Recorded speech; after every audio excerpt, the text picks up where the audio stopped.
পর্যন্ত হয়ে যেতে পারে। এই জন্য গ্যাস্ট্রাইটিস এই প্রবলেমটাকে আমাদেরকে রোল আউট করে তার ট্রিটমেন্টটা করা খুব ইম্পর্ট্যান্ট। কেন আমাদের ডেইলি প্র্যাকটিসে আমরা প্রচুর পেশেন্ট পাই যারা কিন্তু আলটিমেটলি এমন জায়গায় চলে গেছে এই কিছু অ্যান্টাসিড খেয়ে খেয়ে, কেন কি বেসিক্যালি যারা রেগুলার অ্যান্টাসিড খায় না তারা কিন্তু কোনো ডক্টরের সঙ্গে ভিজিট করে না, তারা ওভার দ্য কাউন্টার গিয়ে ওষুধ খায়। ওরা ডক্টরের সঙ্গে কোনোদিন কনসাল্ট করে বা ডক্টর কোনোদিন একদিন বলে দিয়েছে, সেই একদিনের লাভটা যে পেয়ে গেছে তার জন্য সেই পাতাটা কিন্তু বাড়িতে রেখে দিয়েছেন খুব ভালো করে। সেই পাতা যখনই সমস্যা হচ্ছে সে ওভার দ্য কাউন্টার গিয়ে দেখাচ্ছে আর এক পাতা নিয়ে বাড়িতে চলে আসছে। তাই জন্য কিন্তু আজকে আমরা দেখি প্রচুর মানুষ রয়েছে যারা কিন্তু আমাদের যখন চেম্বারে আসে তারা কিন্তু আমাদেরকে বলে যে ডক্টরবাবু আগে আমার এই সমস্যা ছিল, এখন আমার সমস্যা এই দিকে চলে গেছে। যেখানে কিন্তু আজকে আমরা মুখে খাবার দিতে পারি না, পেটে এতটা জ্বালা যন্ত্রণা ব্যথা, আমার পায়খানা ব্ল্যাক হচ্ছে, মুখে বমি যেটা বেরোচ্ছে ব্রাউন কালার আমার বমি আসছে, ইট মিনস আপনার শরীর মানে স্টমাকের ভিতরে আপার জিআইতে আপনার ইন্টারনাল ব্লিডিং হচ্ছে। তো কন্ডিশনটা এতটা সিভিয়ারিটির দিকে চলে যায়।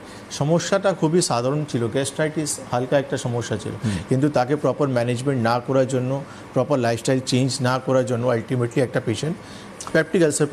আমি এখানে একটু ইন্টারাপ্ট করছি স্যার, আমি জানতে চাইছি যে এই সমস্যাটা আসে কেন? শুধু কি আমি একটা রিচ খাবার খেয়ে নিলাম আমার গ্যাস হয়ে গেল, অম্বল হচ্ছে, ডেকুর হচ্ছে, এইখান থেকে, নাকি এর পিছনে অন্য কোনো নির্দিষ্ট একটা দীর্ঘদিনের কারণ রয়েছে? এর পিছনে দীর্ঘদিনের কারণ রয়েছে। কেন কি প্রথম কারণ যেটা সবথেকে কমন রয়েছে, এইচ পাইলোরি বলে একটা ব্যাকটেরিয়া রয়েছে। আচ্ছা, এটা সবথেকে একটা কমন, যেখানে এই ব্যাকটেরিয়াটা আমাদের কিন্তু এই লাইনিংগুলোকে কিন্তু নষ্ট করে দেয়।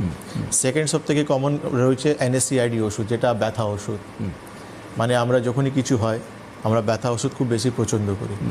আর এমন বাড়িতে কোনো মহিলা নেই যাদের কিন্তু শরীরে ব্যথা যন্ত্রণা নেই, তারা খুব ইজিলি ব্যথা ওষুধগুলো কিন্তু কনজিউম করতে চলে যায়, যেটা কিন্তু অ্যালোপ্যাথি ডক্টরও কিন্তু বারণ করে যে আপনি তখনই খাবেন যখন দরকার পড়বে বা আপনি যখন সহ্য করতে পারবেন না। কিন্তু আমরা কিন্তু সেটা না বুঝে আমরা কিন্তু কন্টিনিউসলি নিয়ে চলে যাই, মানে ব্যথা কমে যাচ্ছে, আরাম পেয়ে যাচ্ছি, কিন্তু এটা বুঝতে পারি না তার ইফেক্টটা বা তার ক্ষতিটা কোন জায়গায় হচ্ছে আমাদের।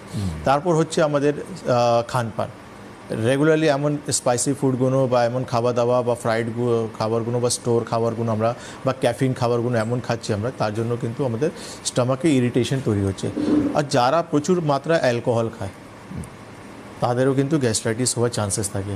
তারপর হচ্ছে যারা প্রচুর মাত্রায় স্ট্রেস নেয়, প্রচুর টেনশন, যাদের কিন্তু স্ট্রেস টেনশনের কিন্তু কোনো লিমিট নেই, তাদেরও কিন্তু হয়। কারণ হচ্ছে ল্যাক অফ ব্লাড সার্কুলেশন, সেখান থেকেও কিন্তু একটা মানুষের গ্যাস্ট্রাইটিস থেকে ভুগতে পারে। তো এই কিছু কারণ রয়েছে যার জন্য কিন্তু মানুষ গ্যাস্ট্রাইটিস থেকে আক্রান্ত হতে পারে। বেশ, এবার